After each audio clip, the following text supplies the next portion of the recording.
Hi, Reddit. I need your help right now because I'm in a very bad situation with my stepdaughter and I have no idea what to do. So, for context, I, 42, female, have been with my soon to be ex husband, David, 44, for 15 years. Out of those 15 years, we have been married for 10, and I have loved him more than anybody in this world. He also has a daughter, Stacy, 17, female, from a previous relationship. Him and Stacy's mother were never married. They had only had a short fling for about a couple of months, but then she got pregnant and she decided to keep the baby, but they had broken up just a couple of weeks before she realized she was pregnant. They had decided to have a cordial relationship after that, so they could co-parent the baby later, and there were not really any feelings involved. However, she unfortunately passed away when Stacy was just 6 months old in a car accident. And after that, it was just him and his daughter.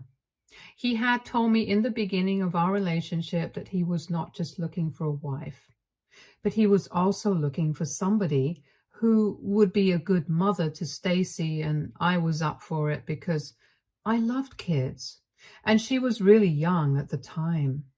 Stacy was just 2 years old, and I honestly didn't care that he had a daughter. I was ready to accept her as my own and raise her like that. Right from the beginning, I had been very serious about our relationship, and after 5 years of dating, we decided to get married. Our life had its ups and downs, but at the end of the day, I always thought that he loved me just as much as I loved him. I had absolutely no reason to believe that he might have been cheating on me because up until a couple of months ago, we had been talking about celebrating our 10th marriage anniversary with a family trip to some exotic place, and he had been pretty excited about it. People who cheat on their wives don't act that excited about a trip with their family, so I really hadn't seen this coming.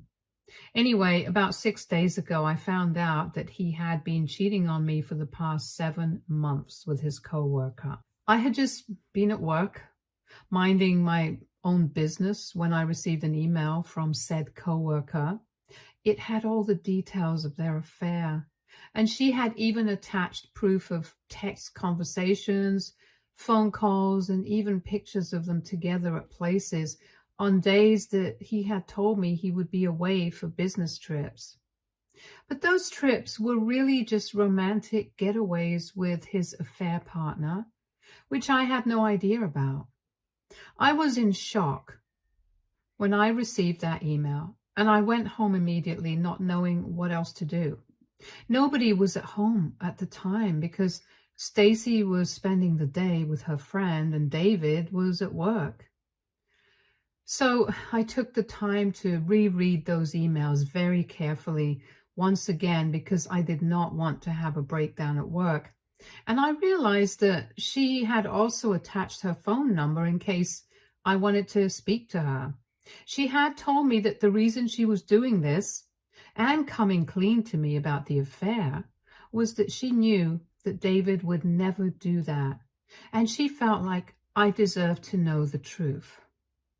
Apparently, for the last few months, he had been promising her that he would tell me the truth and anything with me because she was not comfortable going around having an affair with a married man. I guess her conscience had kicked in all of a sudden or whatever. But anyway, apparently David had been promising her that he was going to tell me the truth. And I even had screenshots of that. He had told her that he was going to end the marriage with me and be with her wholeheartedly now. She had believed him the first few times, but then it had been almost 3 months and he still hadn't told me. So she had decided to take matters into her own hands and tell me the truth herself. After reading that email in its entirety, I decided to think about it for a while, and then I went ahead and called her because the worst had already happened. I was still kind of in denial, so I felt that maybe speaking to her would make me realize that this was not some prank. It was really happening. So when I spoke to her, she started off by apologizing to me and said that she really did not have any intention of ruining my marriage, but she had just fallen in love with David, and that's really the reason why she was telling me the truth. And then she went on to explain how the affair had started and how long it had been going on, and all the promises that he had made to her, which were the same promises that he had made to me in the initial stages of our relationship. My heart just kept breaking more and more with every word that she said to me. And by the end of that conversation, I was convinced that there could be nothing more heartbreaking than that conversation. But then she told me that apparently Stacy had also known about all of this all along and had been helping him cover up his tracks. That's what absolutely shattered me, because in my head, I had always been Stacy's mother, and I had never thought of her as a stepdaughter. I had known that girl since she was 2 years old and had raised her as my own. So knowing that she had also betrayed me felt like the end of the world, honestly.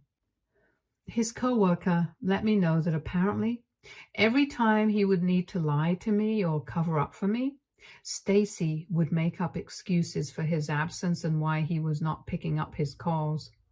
In exchange for keeping her mouth shut, he would buy her several expensive gifts, and that explained a lot of things that had been happening recently.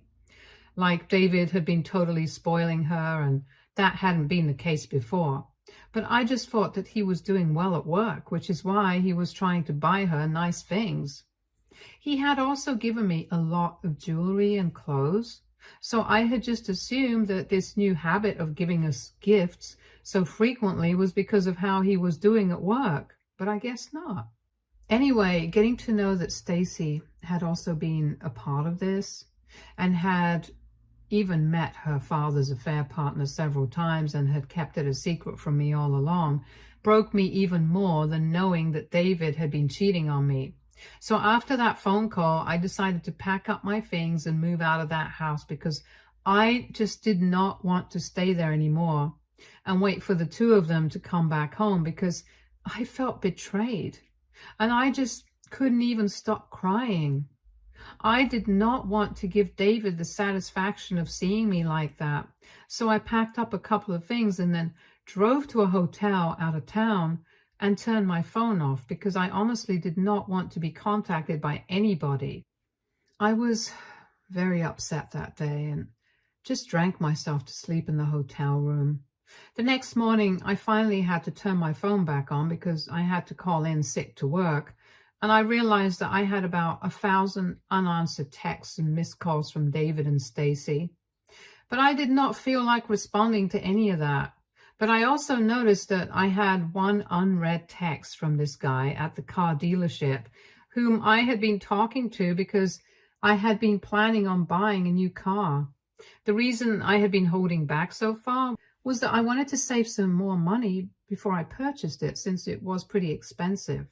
And I also had that anniversary trip to look forward to, so I had been saving for that, and Stacy's 17th birthday was also coming up, which is why I had been thinking about gifting her a new car instead of buying one for myself. Anyway, when I saw that text, I remembered how I had been planning on giving Stacy a car for her birthday, and it just filled me with so much rage. And in a moment of anger, I decided that I was just going to focus on making myself happy without caring about anybody else.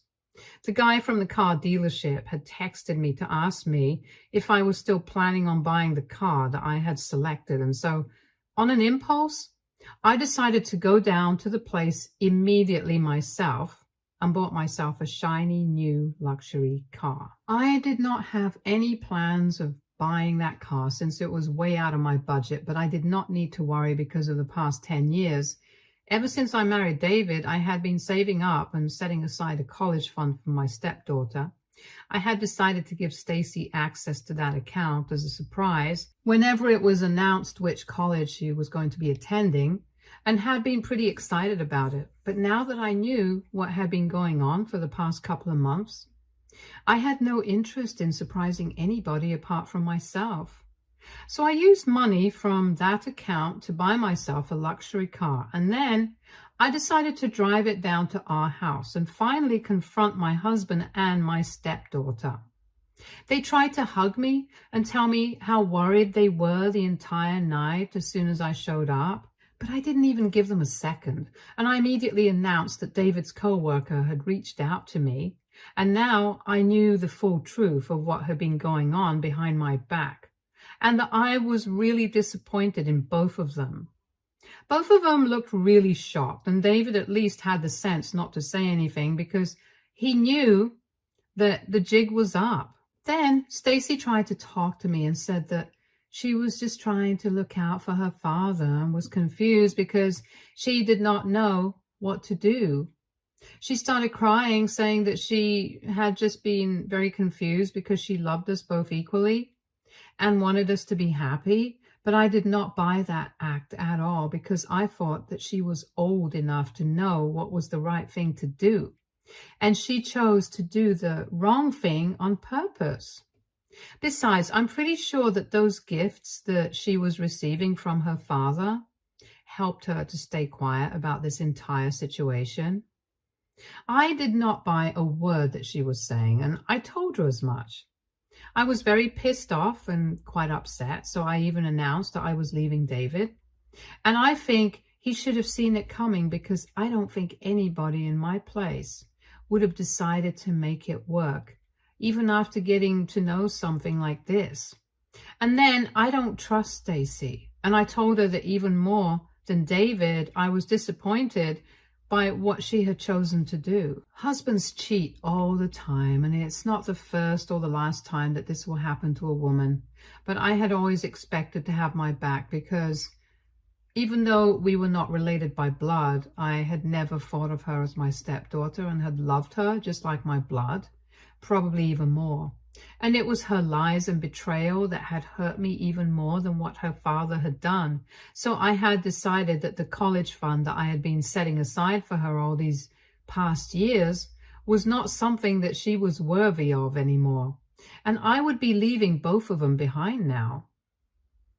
It was not easy for me to say that, and I almost choked up because this had been my family for the past 15 years. But after telling her this, I decided to walk out without even giving them a chance to explain and went back to the hotel. They kept calling me, but I did not stop, and they even followed me out, and I'm pretty sure they saw the new car I got and drove away as quickly as they could.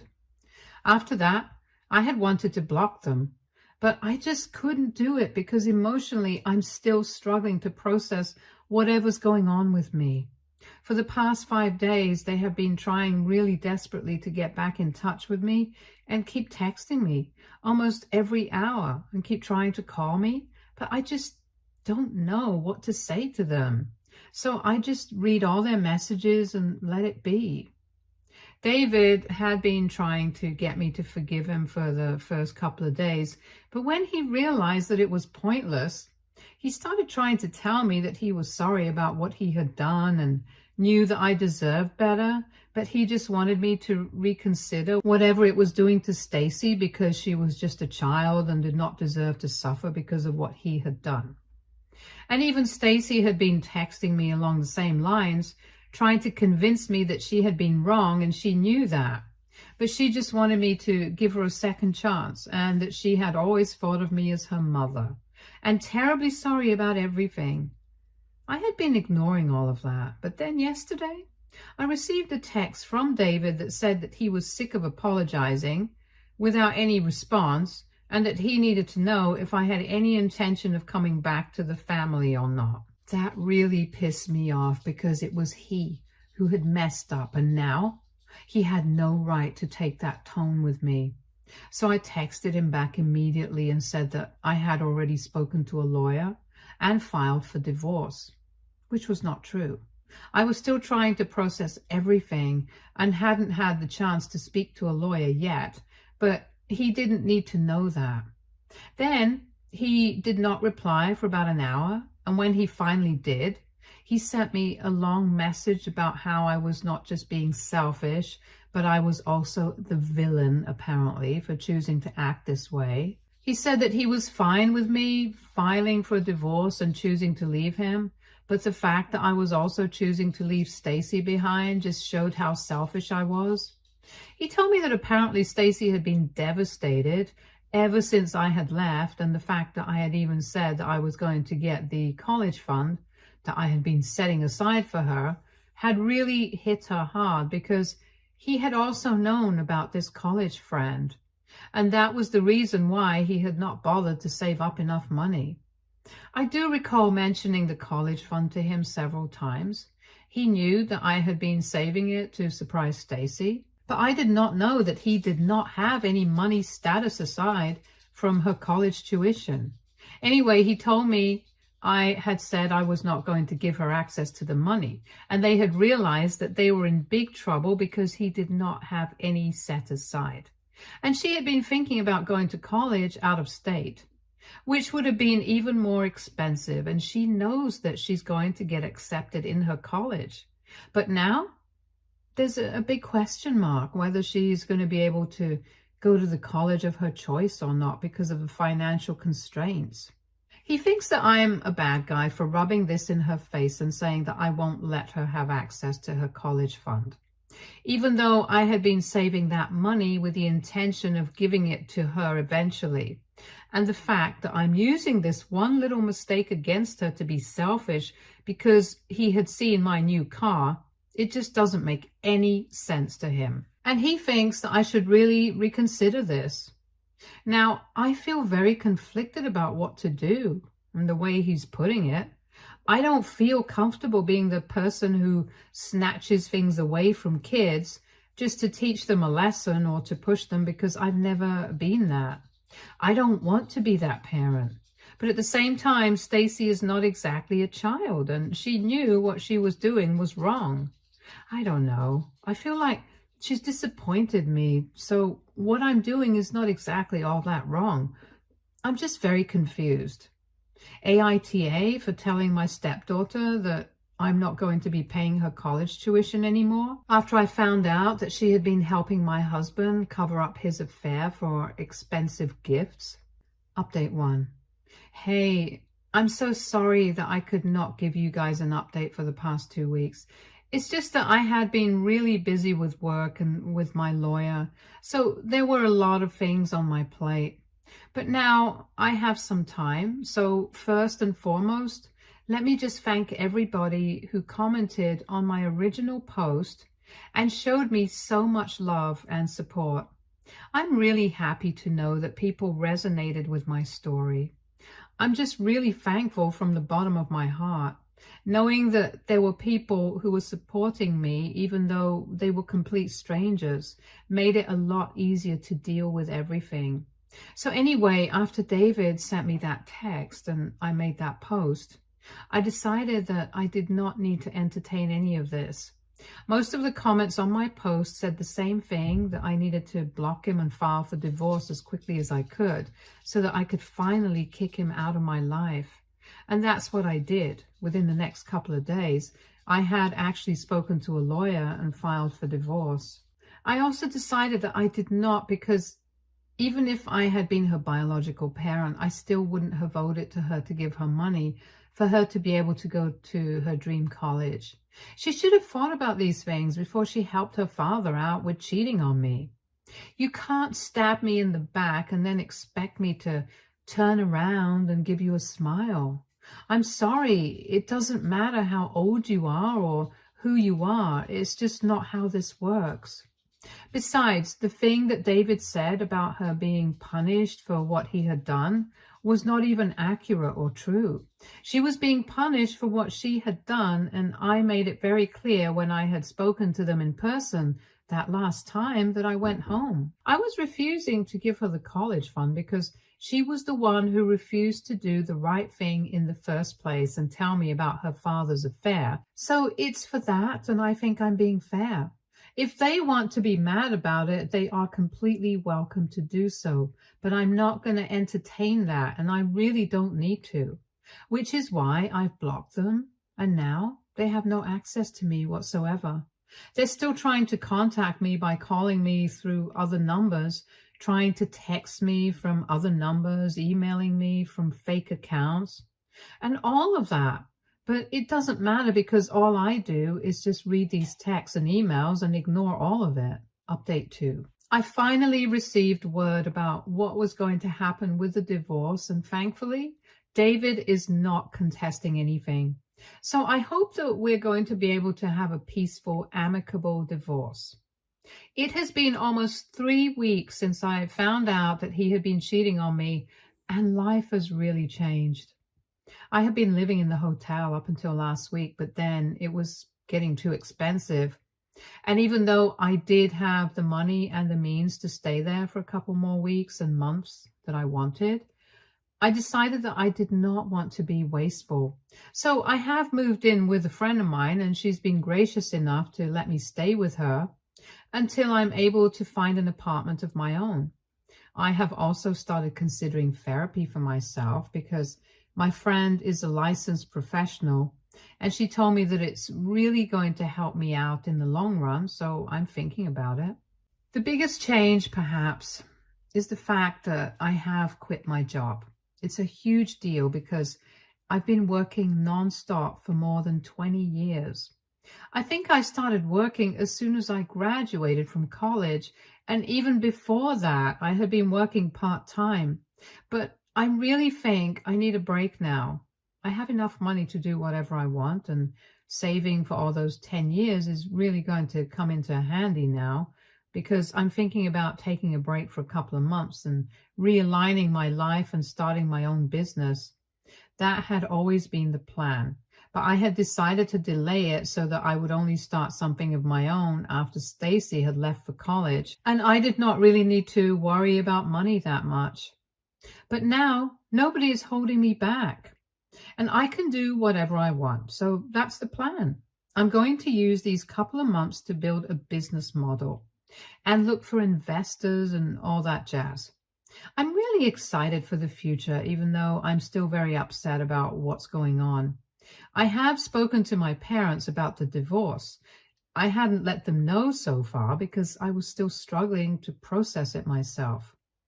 But now, after speaking to my parents, I made the announcement on social media as well. I did not mention any reason. I just stated that I was getting divorced, and that was it.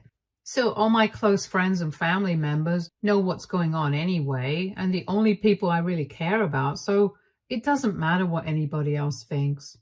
Life's been complicated for the past few weeks, but now that the divorce proceedings are going to start, and we're going to meet with the mediator in the next couple of days, I'm hoping to wrap this up and finally be able to move on for good. Update 3.